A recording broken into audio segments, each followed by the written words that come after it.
and unique cultural heritage, with rolling hills, pristine forests, and some of the highest peaks in the world.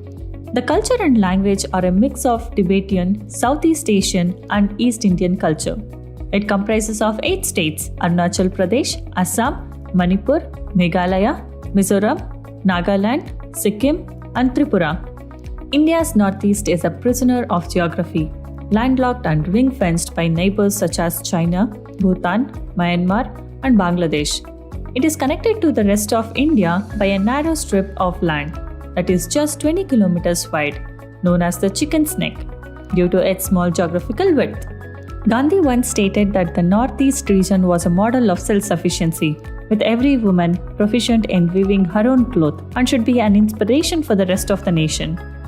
However, despite its wealth of natural resources and cultural richness, Northeast India has long been neglected and faces numerous challenges, from ethnic conflict and insurgency to poor infrastructure and limited economic opportunities. The region has struggled to realize its full potential. In addition, difficulties at India's borders with Myanmar and China have created additional problems, adding to the overall feeling of insecurity.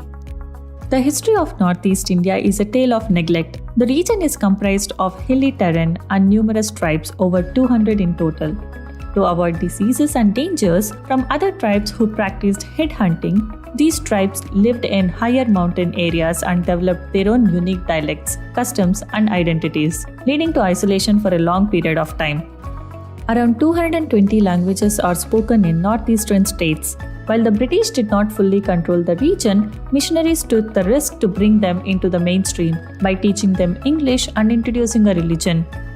Northeast India is the only region in India where the Second World War was fought, and many Indians laid down their lives fighting the war on the side of the Indian National Army, led by Netaji Subhash Chandra Bose. Northeast India was the site of intense battles between Allied forces and Japanese forces, including the Battle of Kohima and Battle of Imphal, with heavy casualties on both sides. The Allied forces' victory stopped the Japanese advance into India and changed the course of World War II. Due to its low population and limited representation in parliament, Northeast India is frequently ignored by the central government and the rest of the country. Despite the region's abundance of forests and natural resources, there are no major industries, with the government jobs being the primary source of employment. In frustration, the youth of the region have sometimes turned to violence as a means of asserting their identities and making their voices heard. The northeastern region has a higher level of education compared to the rest of India, and residents there feel that the rest of India lacks knowledge about their history and culture. They even point out that the Indian national anthem also doesn't have a reference to the Northeast. Despite being overlooked by the rest of India, Northeast India has made significant contributions to the country in a variety of fields, including sports, politics, films, and music. Young people from the Northeast who come to study or work in other Indian cities often face discrimination and mistreatment due to their distinctive physical appearance.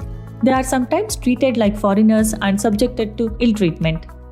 On January 29, 2014, a young man named Nidotanium was fatally beaten to death in Lajput Nagar, Delhi, following a verbal altercation with shopkeeper over a racially motivated insult. An engineering student from the northeastern state of Manipur was attacked in Bangalore by men who allegedly demanded that he speak in the Kannada language or get out. They are often not given jobs or housing based on their ethnicity or physical appearance, which is seen as a different from traditional Indian looks. Despite India's slogan of unity in diversity, the country is showing a growing intolerance towards anything that deviates from the mainstream, be it ethnic appearance or sexual orientation. Modi's government is concerned about its border with China, as Beijing recently claimed a portion of territory in Arunachal Pradesh and referred it to as South Tibet. The Chinese army has reportedly been patrolling the northeastern region, and in December 2021, Beijing announced standardized Chinese and Tibetan names for 15 additional places in the state. India strongly rejected this claim, stating that Arunachal Pradesh remains a part of its territory and that assigning new names does not change this fact. New Delhi views these actions as part of Chinese expansionist agenda, similar to its moves in Ladakh in the northwest.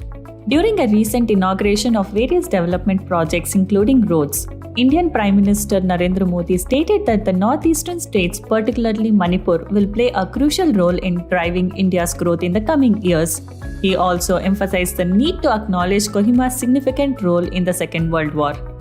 As the country develops a better understanding of how vital the region is strategically, economically, and historically, it will hopefully benefit from more investment and recognition, as well as helping northeastern citizens remain in their home states. It may also aid the central government in better securing its most the mistakes of the past and to uphold the principle of unity in diversity. Thank you. It's a pleasure having you. Please consider subscribing to our channel and liking it if you found this helpful.